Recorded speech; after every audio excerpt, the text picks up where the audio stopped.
بسم الله الرحمن الرحيم بسم الله الرحمن الرحيم marka soodayaasha saxaafadda ragga meesha isugu yimi oo dhumaanta waa salaamaya salaan ka bacdi hadalku laba maahan waa mid odayaasha hore ka hadlay anigu wax badan ku kordhin maayo waxaan ku kordhinayaa qura shirka aan ogeyn igala tashan ay sheegin wax shaqaa ku lahayn dadku markuu shirayo waa tashadaa waxbaa la isu sheegaa hadaarada waxaa taal hawl fuudayn oo hadaladii soo socon jiray maaha meelkaas ninku joogo halow baa ku filan ayma sheegin lama socdo shaqa kumeelihii maxaa saa tahay baan horta dhulbaanta u sheegaya iyo dadka soomaalidaaba mid kale waxaan sheegayaa shirkaada bogayseen iyo mid kale toonna anigu intaan noolahay idii ama tasho hadday niman reer galaad sheeganayaa tageen reer galaadka anigu aan noo sheeganayaa hadday tageen dadka weynaha adboysta ay ka mid yihiin aniga ima matelaan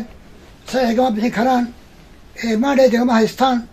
wax shaqaa iskuma yihiin waa noo dadkaa shirayo dhaqalda ka mid ah kaasuna waa ka saasa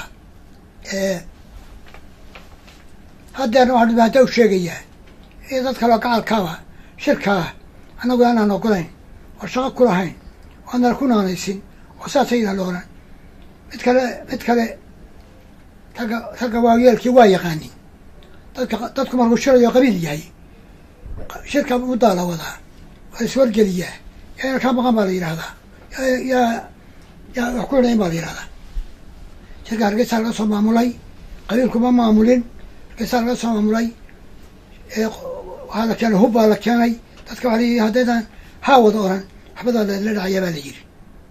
saan wara ku hayno dadkii shacabka oo mudaharaaday oo teerada buuqayna waxaa lagu aamusiyey markii go-aanka u dhacayay xabad caaradeed iyo hatigaad waxaa lagu aamusiyey marka waxaan u sheegnaa dhulbahante iyo wixii kale ana kala maarmin shirkaa shaqa anagu ana ku lahayn maxamuud barina intaa horwa tagtay maaha waa milaayin qof inta maqan baa shan laab ka badan haddii si buuxda anu ogolayn aanu dadkaa raacno waa isweydiin lahayn wada hadli lahayn waa ka faalloon lahayn idii wax lama weydiin intii un halkaa joogtada boys waxaa saloogayaa warkama haye baa un halkaa lagu qawlalay shirkan sidaa weeye anigu shaqa kuma lihi iyo odayaasha wixii la raayiya haddana waxaan kusoo koobayaa waxaan kusoo gudaanadayaa dadka shacabka sharbaadayaasha ahayd ha ka dhidhiyeen waxa xun dhulka la qabsanayo cawaaqib xumada ceebta tolkabaxa ha ka dhidhiyeen ha diideen ha buuqeen mudaharada ha dhigeen saasaan soo jeedinayaa anigana wixii matelaa ma jiraan nin baa ku matalaya waa beentii yaa matelayo isaga meesha qaadiya baris doontay iyo mudhaashilimo anigu wax shaqaa kuma lihi nin caawa maandheed iga haystaana ma jiro intaan noolahayna maandheed mana siin doono saa ha loo ogaado hadduu yidhi maandheed baan haystaa wakiil baan haynaa waa been asaga raabtoona sayaabisa been sheegay waa been kuwa kaleo ku warwalayaana waa beentood niman waa la sheegay meesha tegay laakiin dantooda iskooda u tageen dadkaa raashka cunay ka mid yihiin aniga ima matelaan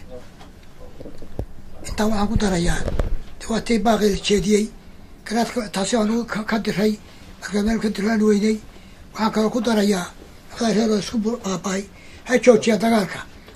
toolos maqlaynahay dagaalkaa joojiya ase wada nimaadno sidaa hala yeelo adeer la sheegayo haddii dhulkaa la keeno fidma ay wadaan waa saanduuq fidmo dadku badankiisa ma ogola dadku intaa ur ku shirtay maaha